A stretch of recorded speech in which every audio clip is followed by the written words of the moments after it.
Good Sunday morning, Northeast Ohio. In the words of Sergeant Pepper, it was 20 years ago today that your Cleveland Browns were getting ready to mark their return to the NFL. Some could say the same could be said about today's game.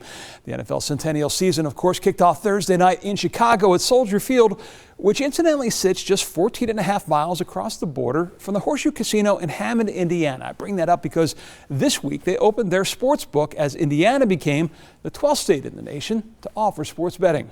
And though the nearest place for Northeast Ohioans to legally place a sports bet in person is Presque Isle in Erie, PA, Pennsylvania, you'll remember, now offers mobile sports betting, which means you need only cross over the state line. And once your phone recognizes that you're in the Keystone State, you can place a bet on one of the many sports betting apps. In Ohio, the process is moving much slower. It's still not clear who shoio oversee sports betting, the Casino Control Commission, which has authority over the 4 casinos, or the Ohio Lottery, which regulates the 7 racinos.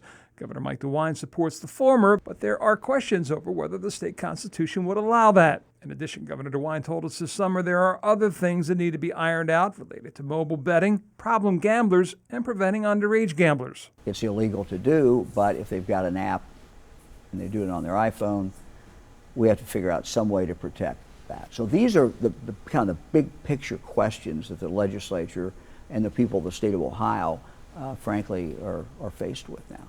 And if there's movement on this, it will likely come this month as the legislature returns from their summer recess. Well, somebody who doesn't have to worry too much about what the state legislature is up to these days is former Ohio Governor John Kasich. Kasich will be returning this month to what may arguably be his second favorite state, New Hampshire.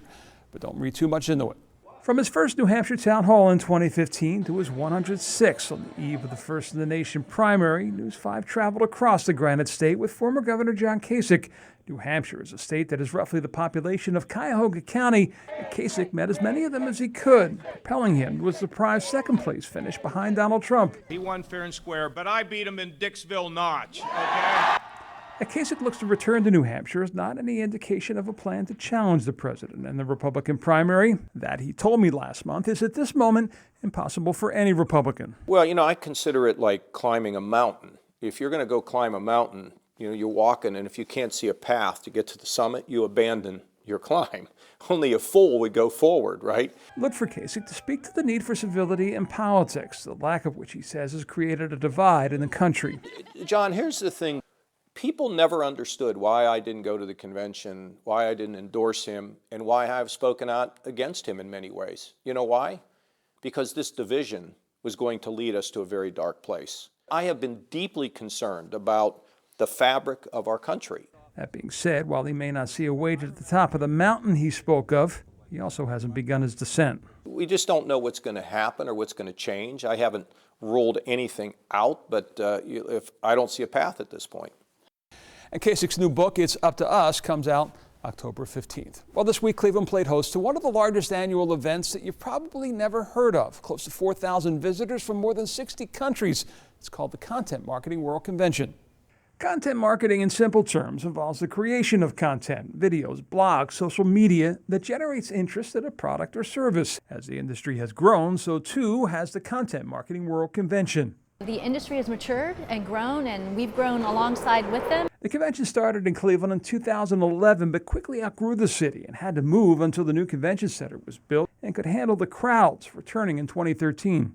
There are 2 main benefits that come along with hosting a convention of this size. The first is economic impact, money spent on hotels, restaurants, shops, that type of thing.